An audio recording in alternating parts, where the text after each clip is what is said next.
कभी कभी एक आम सी रात एक ऐसा मोड़ ले लेती है जिसकी किसी ने कल्पना भी नहीं की होती। आज जो कहानी हम सुनने जा रहे हैं वो एक ऐसी ही पिज्जा डिलीवरी की है जो एक बुरे सपने में बदल गई। और सबसे खौफनाक बात, ये सच में हुई थी। हाँ, ये कोई बनाई हुई कहानी नहीं है।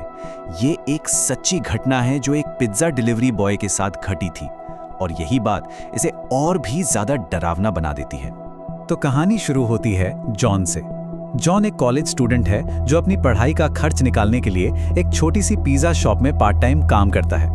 उसकी जिंदगी बिल्कुल आम थी उस एक रात तक। रात का करीब 1 बज रहा था। जॉन की शिफ्ट बस खत्म ही होने वाली थी और दुकान बंद करने की तैयारी चल रही थी कि तभी फोन की घंटी बजी। फोन पर एक बहुत ही अजीब सहमी हुई सी आवाज थी जिसने 4 बड़े पिज्जा का ऑर्डर दिया। पहले तो जॉन ने सोचा कि मना कर दे, इतनी रात हो चुकी थी, दुकान भी बंद हो गई थी। लेकिन फिर उसने सोचा 4 बड़े पिज्जा का ऑर्डर, मतलब टिप भी अच्छी मिलेगी और उसे पैसों की सख्त जरूरत भी थी। बस यही सोचकर उसने हाँ कर दी। उसे क्या पता था कि ये फैसला उसकी जिंदगी हमेशा के लिए बदल देगा। जॉन ने जल्दी से पिज्जा तैयार किए और अपने बाइक पर निकल पड़ा। उसे जरा भी अंदाजा नहीं था कि यह सफर उसे किसी आम घर तक नहीं बल्कि अंधेरे की ऐसी गहराइयों में ले जाने वाला था जहां से लौटना मुश्किल होता है। जो बता दिया गया था वो दुकान से बहुत दूर शहर के बिल्कुल बाहरी इलाके में था। एक ऐसी सुनसान जगह जहां देर रात कोई आने जाने की हिम्मत नहीं करता।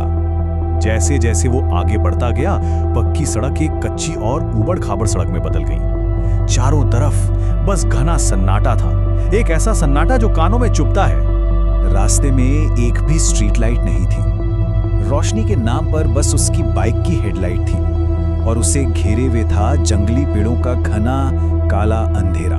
कुछ देर और ड्राइव करने के बाद जॉन आखिरकार उस पते पर पहुंच गया। वो एक बहुत ही पुराने, अजीब से दिखने वाले घर के सामने खड़ा था। घर में पूरी तरह अंधेरा था और उसे देखकर ऐसा लग रहा था जैसे वहां सालों से कोई रहता ही ना हो।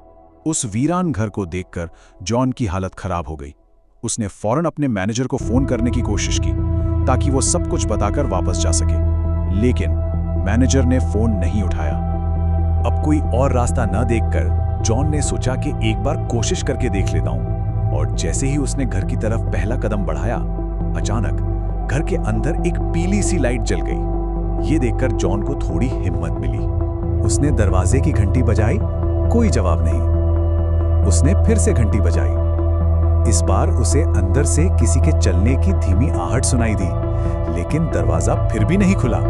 जॉन निराश होकर जैसे ही वापस जाने के लिए मुड़ा, एक झटके के साथ दरवाजा अपने आप अंदर की तरफ खुल गया। जॉन थोड़ा डरा हुआ था, लेकिन वो धीरे धीरे अंदर गया। हॉल में एक बहुत ही धीमी लाइट जल रही थी और वहां कोई भी नहीं था। उसने आवाज लगाई, हेलो, कोई है? Pizza delivery?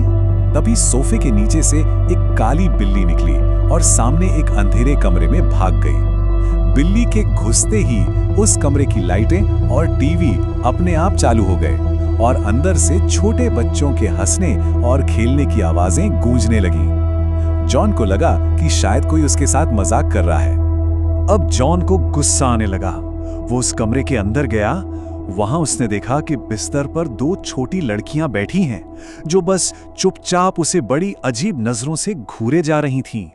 जॉन ने थोड़ा चिढ़कर उनसे पूछा, मैं पिज्जा देने आया हूं, तुम्हारे घर में कोई बड़ा है जिससे मैं पैसे ले सकूं? बस ये सवाल ही उस रात का सबसे भयानक मोड़ था। जॉन के सवाल पूछते ही उन लड़कियों की आंखें पूरी तरह सफेद हो गईं। उनकी खामोशी एक भयानक, दिल दहला देने वाली हंसी में बदल गई जो पूरे कमरे में गूंजने लगी। वो दोनों लड़कियां हंसते हंसते जॉन के पीछे दरवाजे की तरफ इशारा करने लगी। जब जॉन घबराकर पीछे पलटा तो जो उसने देखा, उसके हाथ पैर कांप गए और पिज्जा के डब्बे हाथ से छूट गए। उसके ठीक पीछे एक बेहद खौफनाक औरत खड़ी थी। ये मंजर देखकर जॉन की चीख निकल गई। वो सब कुछ वहीं छोड़कर अपनी जान बचाने के लिए घर से बाहर भागा और जितनी तेजी से हो सकता था अपनी बाइक स्टार्ट करके वहां से निकल गया। जॉन पूरी रफ्तार से बाइक भगा रहा था, बस किसी तरह उस जगह से दूर जाना चाहता था। लेकिन कुछ ही दूर जाकर बाइक अचानक बंद पड़ गई। उसकी बचने की सारी उम्मीदें वहीं खत्म हो गई। जॉन घबराकर बार बार बाइक स्टार्ट करने की कोशिश करने लगा। तभी उसकी नज़र अपनी बाइक के रियर व्यू मिरर पर पड़ी। वो भयानक औरत और दोनों लड़कियां ठीक उसकी बाइक के पीछे खड़ी थी और धीरे धीरे उसकी तरफ बढ़ रही थी। जॉन बाइक वहीं छोड़कर अंधेरे जंगल की तरफ भागा। वो बस भागता रहा। कुछ देर बाद उसे दूर से पुलिस का सायरन सुनाई दिया। वो हिम्मत करके वापस अपनी बाइक तक पहुंचा, जहां पुलिस उसका इंतजार कर रही थी। उसने कांपते हुए पुलिस को सब कुछ बताया और उन्हें उस घर तक ले गया। पुलिस ने पूरे घर की तलाशी ली, लेकिन उन्हें एक जंगली बिल्ली के अलावा वहां कोई नहीं मिला। अगली सुबह पुलिस ने जॉन को जो बताया, उसे सुनकर उसके होश उड़ गए। उन्होंने बताया कि वो घर पिछले 3 सालों से खाली पड़ा है। तब जाकर जॉन को पूरी कहानी समझ में आई। 3 साल पहले उस घर में एक औरत अपने 2 बेटियों के साथ रहती थी। फिर एक रात तीनों का बड़ी बेरहमी से कत्ल कर दिया गया था। उस रात जॉन जिनसे मिला था वो कोई और नहीं बल्कि उसी औरत और उसकी बेटियों की आत्माएं थीं। इस हादसे के बाद जॉन ने वो नौकरी तो छोड़ दी, लेकिन वो आज भी उस रात को याद करके कांप उठता है। पुलिस को उन 3